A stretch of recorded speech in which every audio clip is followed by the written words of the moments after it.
제가 지난주에 이제 하늘에 있는 것들의 모형에 대해서 좀 말씀을 서론만 좀 드렸었는데, 그 베드로 전후서를 지금 수요 모임에 하고 있습니다. 이 베드로 전후서의 그 수신자에 대해서 좀 주목을 하게 되었었고, 베드로 전서는 아시다시피 소아시아 지역에 흩어져 있는 그 나그네 된 성도들을 향해서 쓴 편지였습니다. 그래서 나는 나그네인지 나그네답게 살고 있는지 이런 것을 생각을 해봤었고요. 근데 믿는다 하더라도 우리는 이 세상에서 나그네로 살고 싶어 하지 않죠. 다 영주권자로 이렇게 살고 싶어 하는 것입니다. 그래서 마치 스스로 하나님을 찾는 사람이 없듯이 스스로 나그네 되는 사람도 없더라고요. 근데 감사한 것은 구원받는 것이 하나님의 은혜였듯이 성도가 나그네 되는 것도 이게 하나님의 주권이 개입을 하더라고요.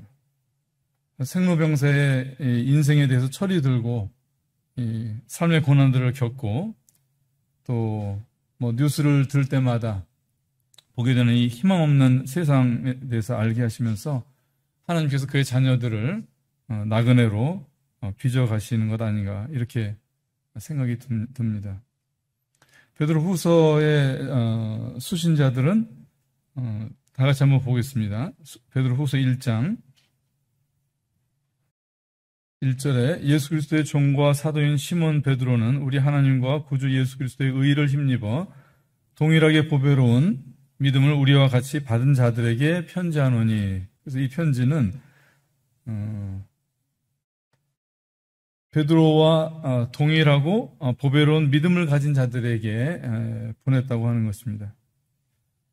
그래서 우리의 믿음은 베드로의 것과 동일하고 보배로운 믿음인지 이런 것을 좀 생각을 해보면서 얼마 전에 했던 우리가 하나님의 아들로 구원받았다고 하는 것의 의미를 우리 이 성도들의 소망하고 연결해서 좀 더 생각을 해보고 싶은 것입니다. 여기 보면 베드로의 두 이름이 나오죠. 시몬, 예수님 만나기 전에 이름이고 베드로, 이것은 예수님 만난 후에 받은 이름입니다. 그래서 이 동일한 믿음이라고 할 때 그것은 시몬이 베드로 된 믿음이라고 보이더라고요. 시몬은 사실은 이 사람들의 여러 가지 연약한 점을 다 모아놓은 듯한 그런 사람 아닙니까? 시몬은 조급하고 나서기 좋아했습니다. 그러나 베드로 된 믿음은 동료 요한과 보조를 맞추는 그런 동역의 사람이 되었죠. 베드로가 기도하러 성전에 올라갈 때 그 미문에 앉은 안진뱅이를 고칠 때 성경은 이렇게 말하고 있습니다. 베드로가 요한으로 더불어 주목하여 이렇게 했습니다. 그러니까 경쟁 관계였고 참 혼자 나서기 좋아했던 그 베드로가 요한과 함께 동역하는 그런 사람으로 변한 것입니다. 시몬은 경솔하고 자기 과시적이었지만 베드로는 겸손한 사람이 되었습니다. 이 미문의 안진뱅이를 고친 일로 해서 사람들이 막 몰려들고 경탄의 눈으로 주목할 때 베드로가 이렇게 말합니다. 이스라엘 사람들아, 이 일을 왜 기이 여기느냐? 우리 개인의 권능과 경건으로 이 사람을 걷게 한 것처럼 왜 우리를 주목하느냐? 주목받기를 좋아했던 시몬이 사람들의 주목을 거절하는 이런 겸손을 보여주고 있습니다. 시몬은 가이사랴 빌립보에서 예수님의 십자가를 막았었지만 베드로는 오순절 예루살렘에서 이 십자가를 전합니다.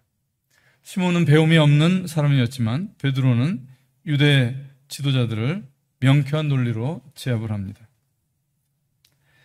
하나님 앞에서 너희 말 듣는 것이 하나님 말씀 듣는 것보다 옳은가 판단하라. 참 놀라운 그 지혜의 일갈이 아닐 수 없습니다. 시몬은 계집종 앞에서 떨었지만 베드로는 다음날 죽기로 되어 있는 감옥에서 천사가 옆구리를 쳐야 일어날 정도로 그렇게 담대하였습니다. 우리의 믿음은 베드로의 믿음과 얼마나 동일한가. 이 동질성하고 관련돼서 자연계에서 발견되는 원리를 지난주에 잠깐 그림을 보여드렸죠. 그중에 이제 기억하시겠지만 프랙탈이라고 하는 현상이 있습니다. 눈 결정체를 보면은 그 결정체가 그 안에 또 결정체 구조가 있는데 그걸 들여다보면 전체 결정체하고 똑같은 모양이고 그걸 또 들여다보면 그 안에 또 똑같은 그 결정체 구조가 보이고 이런 현상입니다. 전체는 부분에 나타나고 이 부분은 전체를 담고 하는 그런 현상이 자연계에 있다고 하는 것입니다. 이런 프랙탈뿐만 아니라 닮은 꼴이라는 것도 우리 주변에 많이 있죠. 그래서 이 전체와 부분 또는 생물의 종과 종을 넘어서 있는 동질성 또는 하늘과 땅 또 인간과 자연 사이에 존재하는 이런 동일한 패턴들은 하나님의 창조의 원리이자 하나님의 사람에게 주시는 그림책입니다. 그래서 학교를 다녔든 안 다녔든 기원전 BC에 살았든 오늘 2022년을 살고 있든 고등 문명이든 원시 문명이든 이 혼탁한 인간의 언어를 넘어서 진리를 볼 수 있도록 해놓으신 것이 바로 이런 동질한 패턴들이 우리 주변에 존재하고 있다고 하는 것입니다. 이런 하나님께서 진리를 계시하시는 방법이 성경 안에서도 같은 것이 많이 발견이 됩니다. 히브리서 8장 5절 보시겠습니다. 히브리서 8장 5절 저희가 섬기는 것은 하늘에 있는 것의 모형과 그림자라 모세가 장막을 지으려 할 때 지시하심을 얻은 것 같으니 가라사대 삼가 모든 것을 산에서 네게 보이던 본을 조차 지으라 하셨느니라. 주님께서 모세에게 성막의 식양을 주셨는데 이 히브리서 말씀에 보면 그것이 바로 하늘에 있는 것의 모형과 그림자였다고 하는 것입니다. 그래서 이스라엘 백성이 광야에서 세운 이 성막은 하늘에 있는 어떤 것이었다 하는 것이죠. 그래서 모형이라고 할 때 그것은 본체가 있다는 말이고 그림자라고 하는 것은 우리 그림자 놀이 해보잖아요. 그림자라고 하는 것은 실체가 어떠한 것을 우리로 하여금 짐작하게 해주는 그런 것입니다. 그래서 이 성막에 대해서 보면은 다시 한번 성경을 찾아보겠습니다. 출애굽기 25장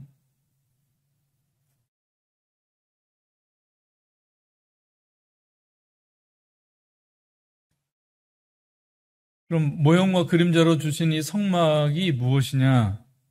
무엇을 위해서 주신 것이냐?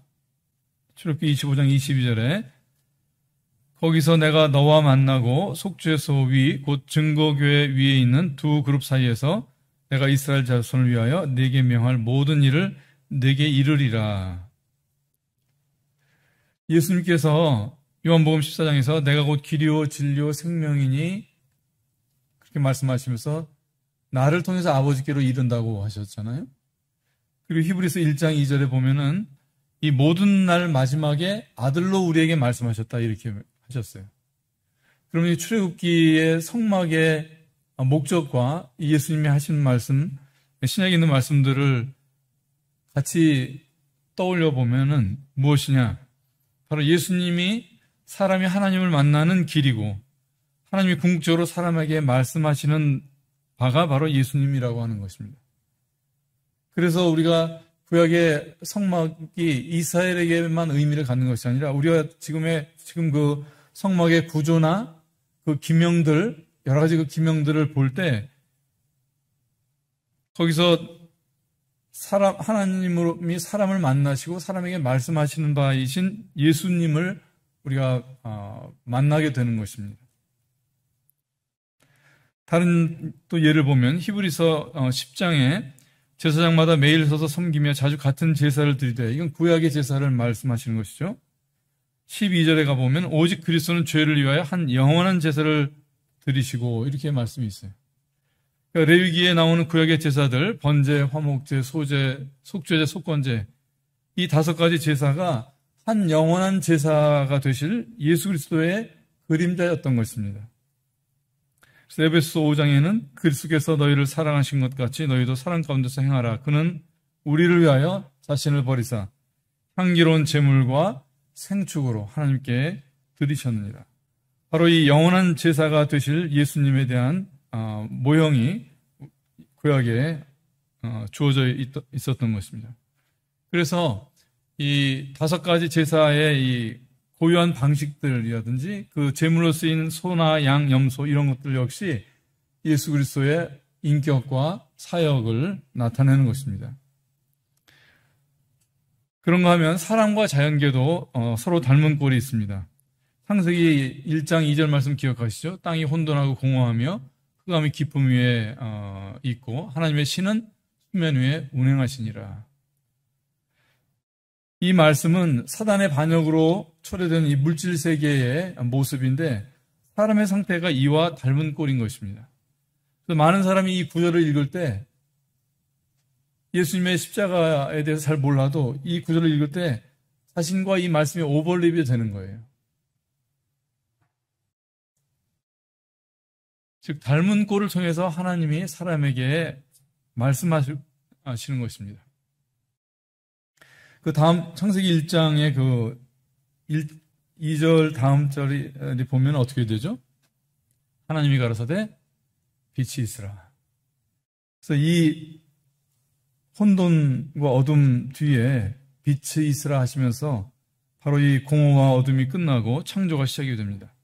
사람의 중생이 또한 이와 아주 유사합니다. 고린도 후서 4장을 한번 펴보시겠습니다. 4장 6절 한번 다 같이 읽어보겠습니다. 시작. 어두운 데서 빛이 비치리라 하시던 그 하나님께서 예수 그리스도의 얼굴에 있는 하나님의 영광을 아는 빛을 우리 마음에 비추셨느니라. 어두운 데서 빛이 비치리라 하시던 창세기 1장 3절에 그 하나님께서 그 똑같은 하나님이 이 방식을 따라서 사람을 구원하신 것입니다. 그런데 그 빛은 바로 예수 그리스도라는 빛인 것이죠.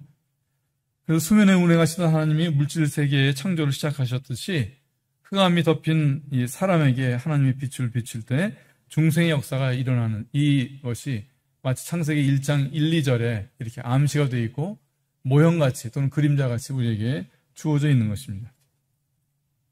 사람과 관련된 성경 안에 사람과 관련된 다른 닮은 꼴들을 보면은 창세기 5장에는 아담이 130세에 자기 모양, 곧 자기 형상과 같은 아들을 낳아 이름을 셋이라 하였습니다. 그러니까 사람은 아담의 닮은 꼴이에요. 붕어빵 틀에서 붕어빵이 나오듯이 다 똑같은 것입니다. 그래서 아담과 같이 선악과의 영적인 유전자를 가지고 납니다. 그래서 자나깨나 사람은 옳고 그름의 문제 속에서 싸우고 미워하고 헤어지고 평생 선악과 따먹으면서 다른 이들을 학대하고 자신도 학대받고 그렇게 인생을 마치는 것입니다. 또 아담과 같이 낙원에서 쫓겨난 존재입니다. 신낙원의 존재. 그래서 가시와 엉겅퀴의 땅에서 이마에 땀을 흘리면서 살 수밖에 없는 것입니다. 이것이 바로 구원받지 못한 사람이 아담의 닮은 꼴이기 때문에 그런 것입니다. 구원은 무엇인가? 구원은 사람이 하나님 아들과 닮은 꼴이 되는 것입니다. 요한복음 1장 12절 영접하는 자 곧 그 이름을 믿는 자들에게는 하나님의 아들들이 되는 권세를 주셨으니. 그래서 구원은 이 사람의 이 꼴이 이 아담의 꼴에서 아들의 모양으로 이렇게 바뀌는 것입니다. 꼴이라는 말이 좀 비속어처럼 쓰여가지고 이렇게 제가 표현을 할 수밖에 없네요. 우선은 우리가 거듭난다고 할 때 그것은 영적인 씨가 주님과 닮게 됩니다. 베드로전서 1장에 보면 너희가 거듭난 것이 썩어질 씨로 된 것이 아니요 썩지 아니할 씨로 된 것이니 살아있고 항상 있는 하나님의 말씀으로 되었느니라. 그래서 육신으로 난 첫사람은 썩을 씨로 된 존재였지만 존재이고 아비가 마귀인 그런 존재였지만 구원받은 사람은 썩지 아니할 씨, 곧 하나님의 말씀이 그 씨가 된 자들인 것입니다.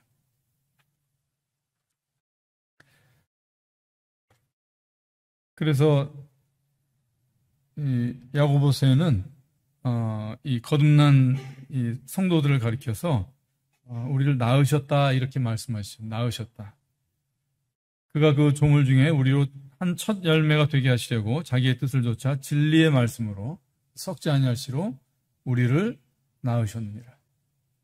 그러니까 우리가 처음 가졌던 닮은 꼴 아담은 낳지 않으셨죠. 손으로 빚으셨어요. 창세기 2장 말씀에 보면 손으로 빚으신 존재였는데 구원받았다고 하는 것은 하나님으로부터 낳아진 그런 존재라고 하는 것입니다.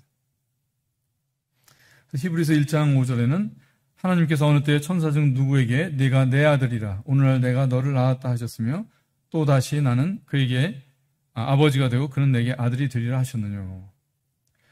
이 말씀은 우선은 예수님께 해당이 되지만 하나님의 아들들 된 성도들에게도 해당되는 그런 진리인 것입니다. 그래서 우리가 우리의 프랙탈이 또는 우리의 닮은 꼴이 아담에서 첫 아담에서 마지막 아담이신 예수님으로 바뀌었다는 이 사실을 지난번에 보여드린 이 파워포인트를 가지고 잠깐 좀 설명을 좀 해보고자 합니다.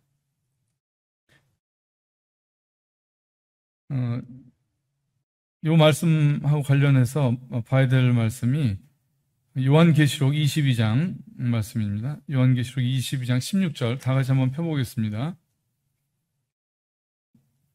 다 같이 한번 읽어보겠습니다. 시작. 나 예수는 교회들을 위하여 내 사자를 보내어 이것들을 너에게 증거하게 하였노라. 나는 다윗의 뿌리요 자손이니 곧 광명한 새벽별이라 하시더라. 자, 우리가 예수님을 이 제일 큰 것으로 보면은 나는 다윗의 뿌리요 그랬죠. 그러니까 주님은 예수님을 내셨습니다. 그런데 이 요한계시록 말씀 보면은 나는 다윗의 뿌리요 그러시고서 또 나는 또 다윗의 자손이니 그러셨잖아요. 그것은 뭐냐면 다윗을 통해서 인자이신 예수님이 나오신 것입니다. 이거를 다시 좀 말씀을 드리자면은 구원이라고 하는 것은 마치 이 프랙탈에서 같은 것이 반복이 되는 것처럼 부분이 전체를 작은 것이 큰 것을 똑같이 재현하는 것처럼 구원받는다고 하는 것은 예수 그리스도를 싫어해서 태어나는 거예요. 이걸 나라고 생각을 해보세요. 이걸 예수님이라고 생각하고 이걸 나라고 생각해보면 예수님이 씨가 돼서 태어난 나도 예수님과 닮은 꼴이 되어야 되는 것이에요. 그 다음에 그래서 자기 이름을 넣어서 생각해 보세요. 그리스도는 성도 아무개의 뿌리요. 그것이 이제 첫 번째, 두 번째 이 육각형이고, 그 다음에 다윗에게서 그리스도가 나셨습니다. 마찬가지로 성도 아무개는 또 하나의 그리스도를 닮은 그런 인자를 내는 것이에요. 이것이 우리가 한 생명을 갖고 있다고 하는 것의 어떤 뜻이 되는 것입니다. 이걸 이제 그러면 우리가 바꿔서 한번 우리가 구원받지 못한 상태를 가지고 얘기를 해보면 조금 더 이해가 될 것인데, 저를 가지고 얘기를 해볼게요. 아담은 임체만의 뿌리였습니다. 그죠? 그 다음에 아담은 또 임체만의 자손이기도 합니다. 왜냐하면 구원받지 못하고 임체만이 살아서 내는 이 세 번째 육각형은 누구와 닮은 꼴이겠어요? 아담의 닮은 꼴이란 말이에요. 그래서 우리가 어떤 생명을 가지고 사느냐, 우리가 어떤 것에 닮은 꼴이냐가 내가 내는 그 인생, 내가 내는 인자, 내가 사람의 아들로 사는 내 인생을 결정한다고 하는 것이에요. 예수님의 이름이 사람의 아들이잖아요. 인자, 영어로 하면 Son of Man이에요. 근데 이게 우리 일반적인 국어나 이런 문법을 가지고선 잘 이해가 안 되는 그런 이름이거든요. 근데 가만히 생각해 보면은 나는 다윗의 뿌리요 자손이라고 하신 말씀, 또 이 한 생명이라고 하는 것이 그 동질성이 누구를 통해서 이게 이어지든 간에 동질한 생명성이 나타난다고 하는 것이 이런 뜻이 있는 것 같아요. 예수님이 Son of Man, 인자라고 하신 것은 바로 이 인자가 다윗을 내고 다윗 안에 또 인자가 있었던 것처럼 우리가 이 인자이신 분의 생명을 받았으면 내 안에 다시 또 하나의 인자가 발현이 된다고 하는 것입니다. 이것이 참 이 진리의 참 신비함이고 정말 창대한 하나님의 뜻이 담겨 있는 이름인 것입니다. 그래서 지난번에 잠깐 나눴지만 천사들이 이 사람의 구원에 대해서 살펴보기를 원한다는 그런 말씀이 있었죠. 베드로전서에 보면은 믿음의 결국 곧 영혼의 구원을 받음이라. 이 구원에 대하여는 그래서 말씀이 이어지면서 천사들도 살펴보기를 원하는 것이라.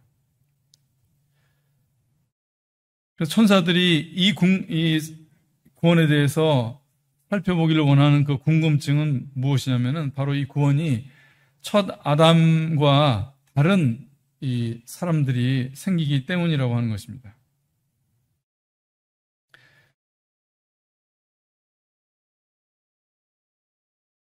아들은 천사보다 높습니다.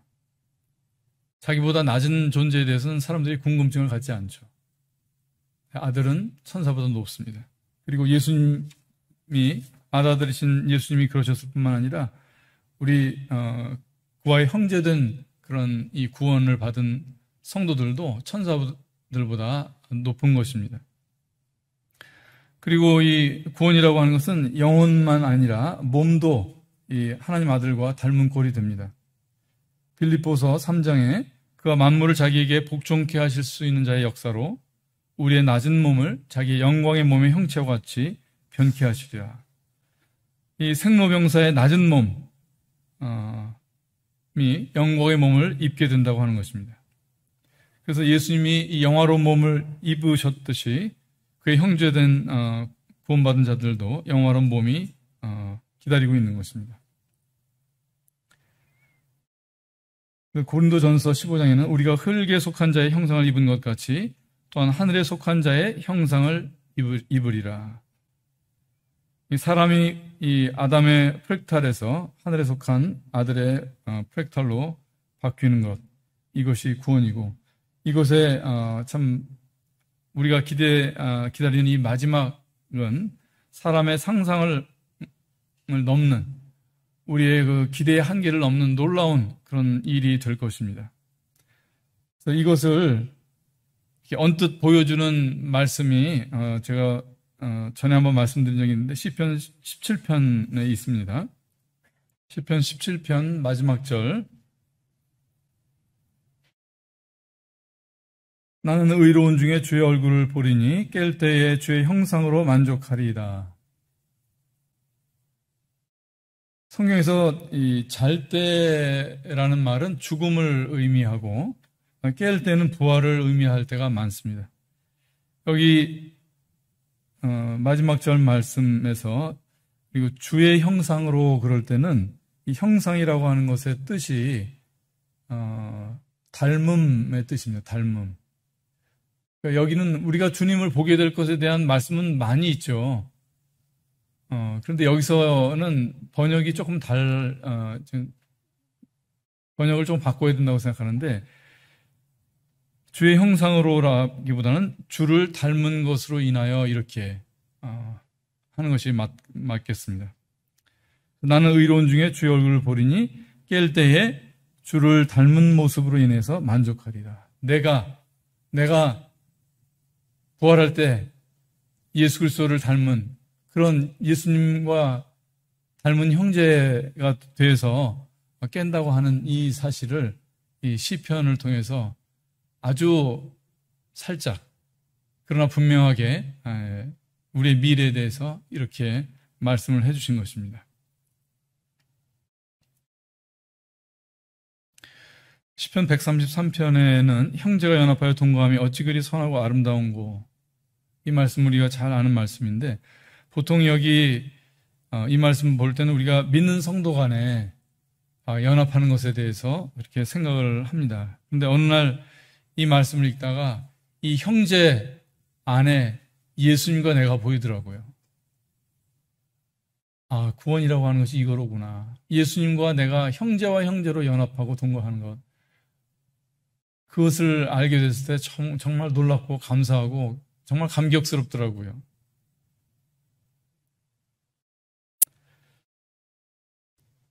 그래서 믿는 자들은 영화로운 몸을 입은 그리스도의 형제로서 먼저 영화롭게 되신 예수님과 연합하고 동거하게 되는 것입니다.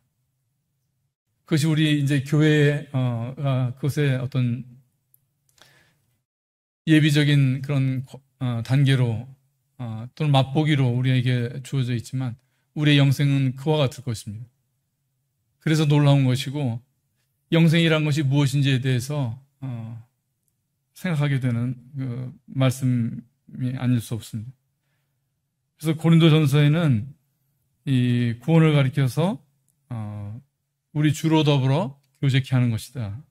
우리를 부르신 이유가 예수님으로 더불어 교제케 하시는 하나님, 미쁘신 하나님에 대해서 말씀하고 있고, 요한일서에서는 우리가 보고 들은 바를 너에게도 전함은 너희로 우리와 사귐 있게 함이니 우리의 사귐은 아버지와 그 아들 예수 그리스도와 함께 함이라.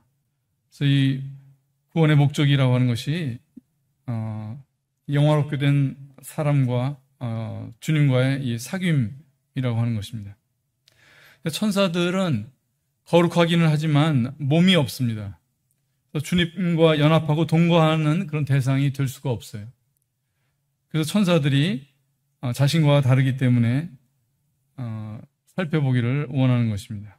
그래서 이 천사들이 살펴보기를 원한다 할 때 이 살펴보기를 이 봄은 부러움이 있는 그런 살펴봄인 것입니다. 그래서 구원에 있어서 죄 사함이라고 하는 것은 이 하나님과의 사귐을 위한 요건이지 그 자체가 목적이 아닙니다. 생각해 보시면 천사는 아예 죄 사함이 필요가 없어요. 그죠? 그런데 하나님께서 천사들과 사실 수가 없는 것입니다. 이 천사들은 이 사귐의 대상이 못 되는 것입니다. 그래서 이 죄사함이라고 하는 것이 구원에 있어서 중요한 개념이긴 하지만 그 자체가 목적이 아니다고 하는 것.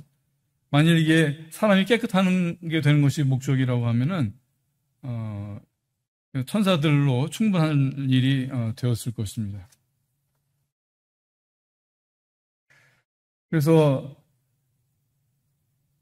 이 구원으로 우리에게 주어진 이 미래가 얼마나 놀랍고 창대한 것인지 그것을 우리가 알아야 됩니다. 이 놀라운 그림을 모르는 것은 큰 무지이고 또 이러한 그림을 알되 그보다 축소해서 믿는 것은 죄입니다.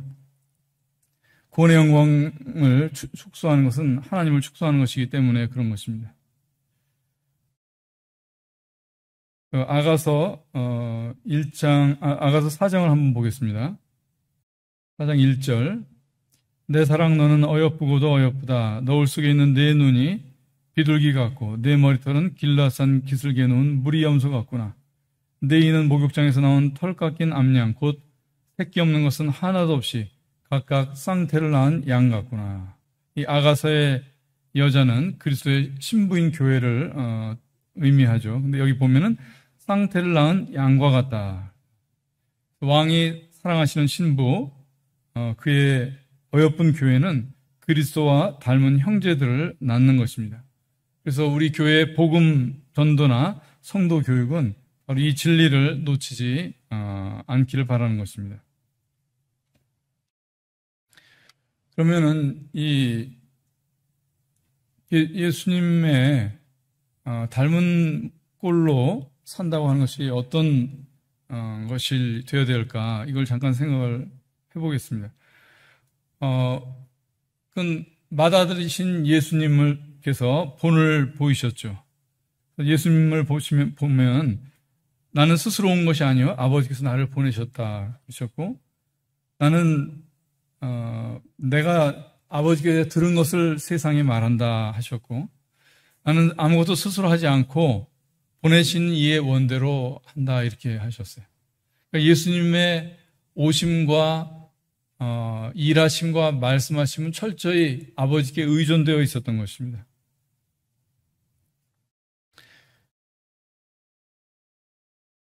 그리고 주님은 이러한 의존성을 사람과도 갖기를 선택하셨습니다.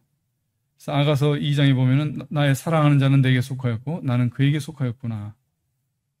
사람이 내 말을 사랑하면 나를 사랑하면 내 말을 지키리니 저희가 나를 사랑하면 내가 저에게로 가서 저희와 거처를 함께 하리라 그렇게 하셨어요. 그래서 하나님은 자존하시지만 주님은 신랑으로 신부에게 그리고 또 형제로서 형제에게 속하신 분이 되셨습니다. 사랑은 그 대상에게 의존되어 있는 것입니다. 제가 아내가 코로나 걸려가지고 위험한 지경까지 간 일이 있었습니다. 근데 그때 아내만 위태로운 것이 아니라 나도 위태로워지더라고요. 나의 모든 어떤 삶의 이 근거가 다 흔들리고, 정말 지금까지 살아왔던 세상이, 없어져 버린 것 같고, 어디다 마음을 둬야 될지, 어디다 시선을 둬야 될지, 그렇게 사람의 존재가 흔들리더라고요. 사람의 존재가 그렇게 타인에게 의존된 것이라는 것을 몰랐던 것입니다. 이것이 그 사랑이더라고요. 그래서 이 사랑이라고 하는 것은 참 기이하고도 또 한편으로는 두렵기도 한 것입니다.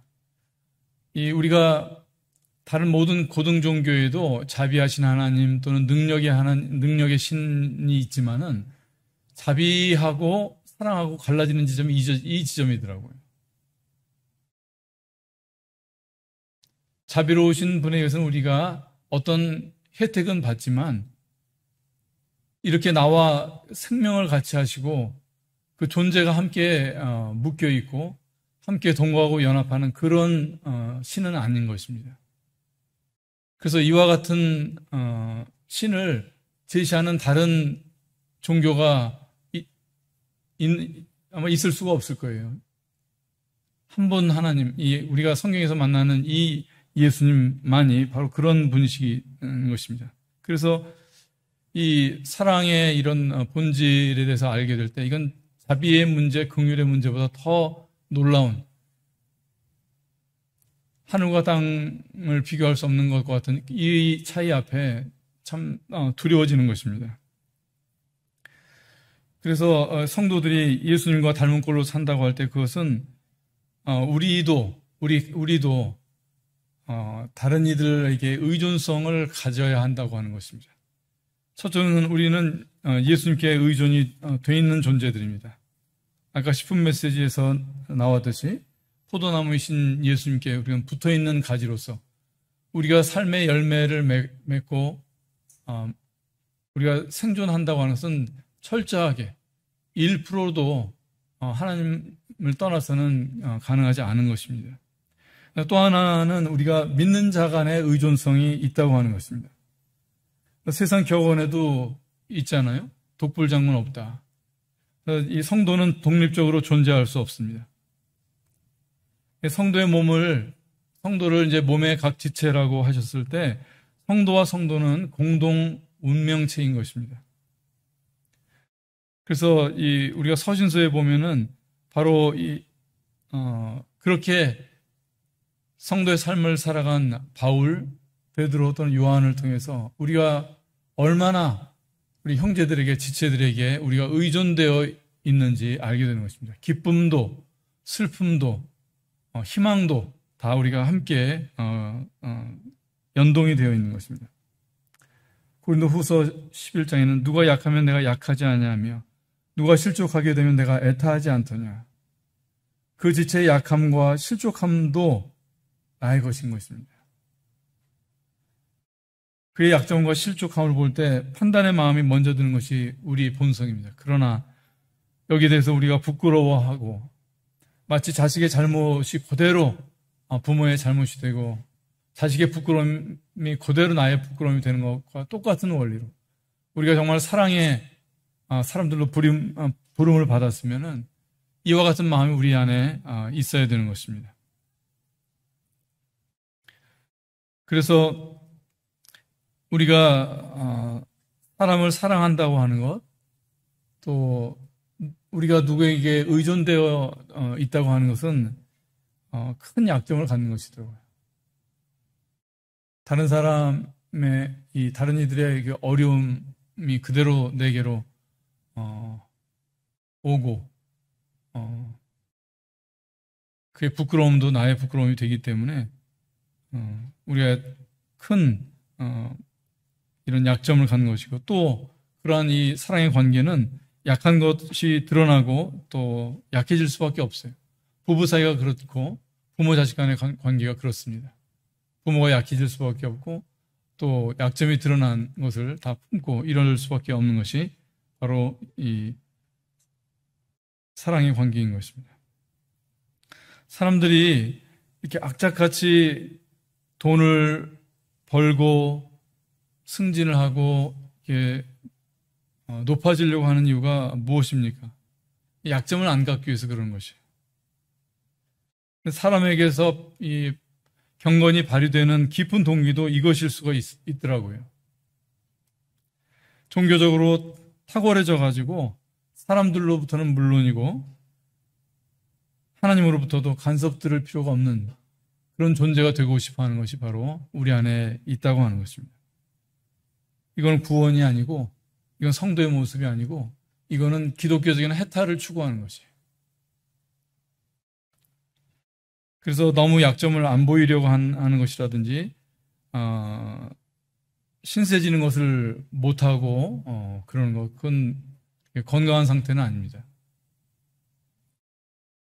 우리 몸의 세포들을 보면은 몸의 세포가 70년, 80년 살 것을 자기 안에 가지고 있는 것이 아닙니다. 반투과막으로 되어 있어요. 세포의 이 막은 반투과막으로 되어 있어가지고 끊임없이 양분을 받아들이고 또 내 대사 산물을 배출하고 그렇습니다. 그렇게 해서 세포가 살아있는 것이에요. 세포가 각자 개별성을 갖고 있으되 투과성을 통해서 몸의 지체로서 기능을 하는 것입니다. 투과성을 잃은 세포는 죽은 세포예요. 그래서 교회가 이렇게 그리스도의 닮은 꼴로서 모인 그 무리가 바로 교회 아닙니까? 그래서 교회 안에서 이루어지는 이런 모든 집회들, 주일뿐만 아니라 수요 모임, 또 기도회, 이런 것들, 이런 것이 우리가 양분을 취하고 또 우리 안에 쌓인 것들을 내놓고 같이 기뻐하고 같이 슬퍼하고 같이 걱정하고 같이 기도해야 되고 그런 자리들입니다. 다른 세포들을 통해서 주시는 이 하나님의 말씀의 교제와 간증들을 취해야 하는 것입니다. 그리고 이제 마지막으로 중요한 것은 무엇이냐면은 이 영광의 문제가 다른 이들에게 의존되어 있다고 하는 것입니다. 다음 주 우리 암송 말씀이죠. 우리의 자랑이나 기쁨이나 우리의 소망이나 기쁨이나 자랑의 멸류관이 무엇이냐. 그의 강림하실 때 우리 주 앞에 너희가 아니냐. 너희는 우리의 영광이요 기쁨이니라.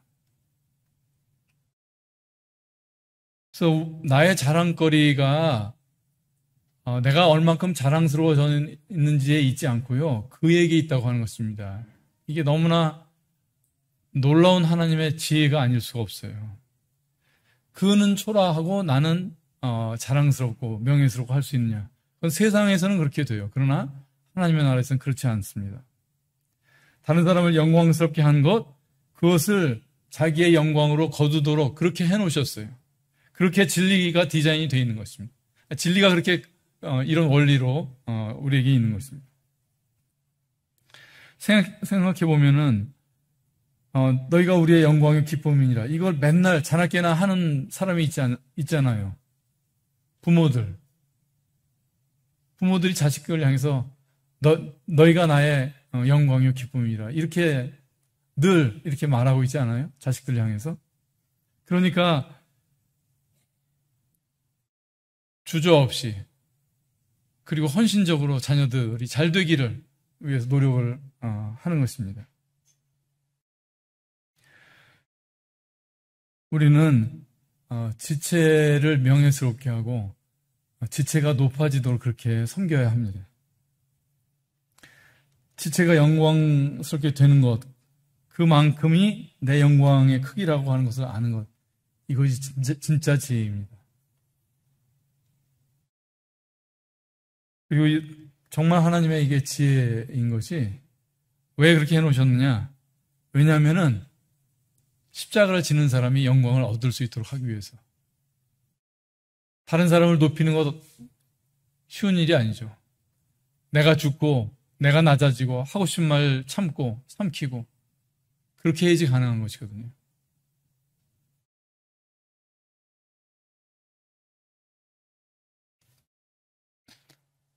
우리의 믿음은 베드로의 믿음과 동일하고도 이렇게 영광스러운 믿음인가? 시몬이 베드로 된 믿음. 그는 그의 믿음의 그 마지막 그 꽃을 보면은 우리 얼마 전에 했듯이 베드로후서 1장에 보면은 예수님께서 내게 지시하셨는데 나도 이 장막을 곧 벗을 것이다. 이렇게 사랑하는 자들에게 편지를 하고 있습니다. 그 죽음에 두려워서 계집종 앞에 떨었던 베드로가 이 죽음 앞에 이와 같이 마치 죽음이 이렇게 지나가 버린 듯한 그런 이 심경인 것 같아요. 그런 어떤 마음인 것 같아요.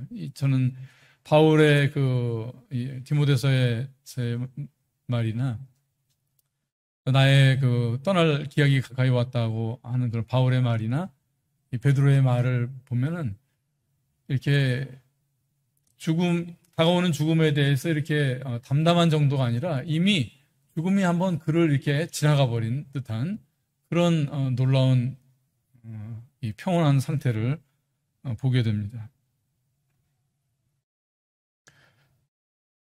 그건 참 우리 앞선 이 동일한 믿음을 가졌던 성도들, 이 죽음 이후에 대해서 소망이 분명했던 것입니다. 오늘 이제 말씀드린 것들, 우리가 이 진리를 알 수 있는 많은 이 모형들, 그림자 속에 있다고 했습니다.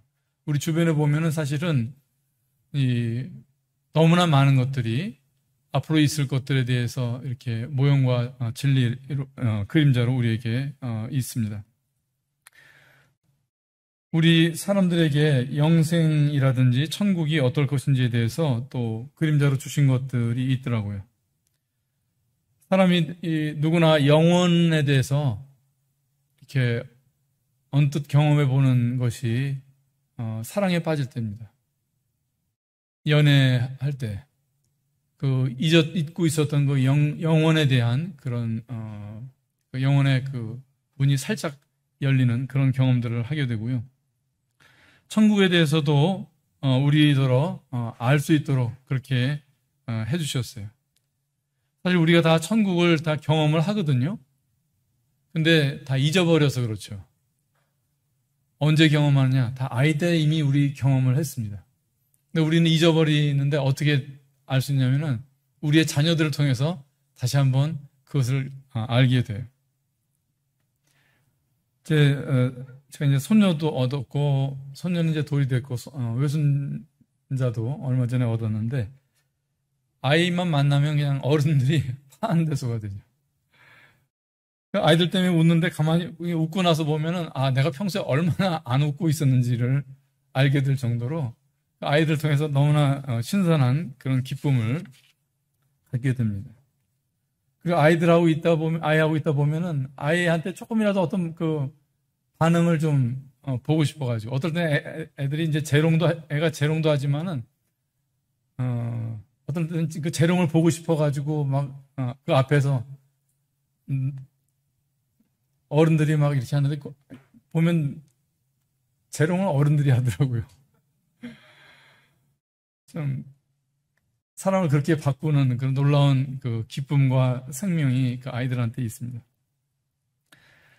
이 아이들을 보면 보이잖아요. 이 부모에 대한 완전한 믿음, 그것 때문에 아이들이 행복한 거예요.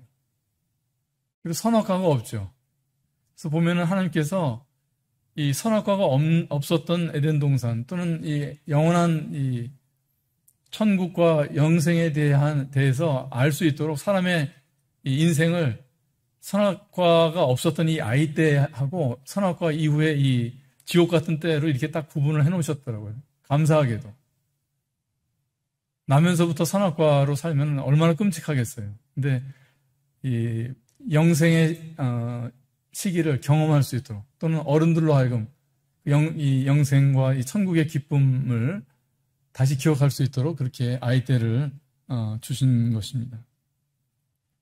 그래서 저희 손녀의 이름이 하온이거든요. 하나님의 온기를 줄여서 이제 하온이 그렇게 하는데, 이 하온이를 보면은 이 하온이가 가지고 있는 그 평안함은 이건 돈으로도 된 것이 아니고, 뭐 얘가 노력해서 되는 것도 아니고, 이건 사단이 뭐 열이 오고 백이 와도 이건 방해받지 않더라고요. 그것이 바로 영생이고 우리가 받은 구원입니다. 우리 그것에 대해서 기대하고 그렇게 살았으면 좋겠어요. 그래서 우리가 지금 이렇게 막 안달하고 어려움을 만나서 초조해하고 불안해하고 비교하고 뭐 이런 것들, 또는 우리가 지금 이렇게 소중하게 생각하고 막 애지중지하고 있던 것들이 이 나라에서 얼마나 하찮은 것으로 기억될지 좀 그렇게 생각을 우리가 할 필요가 있어요.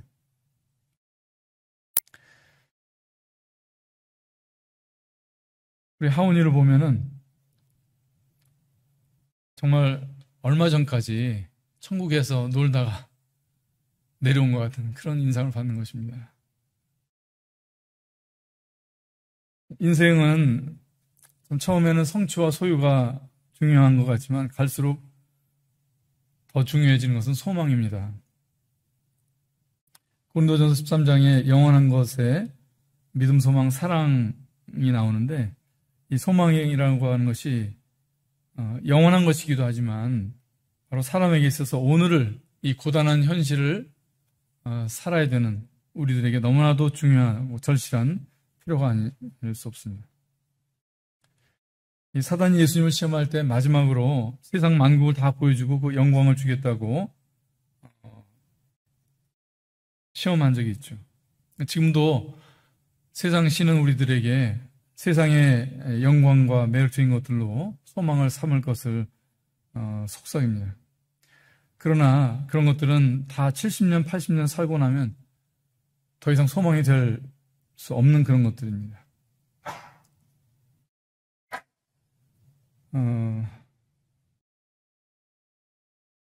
모형이 실패하면, 우리에게 주어진 모형이 실패하면 우리의 믿음은 허구입니다.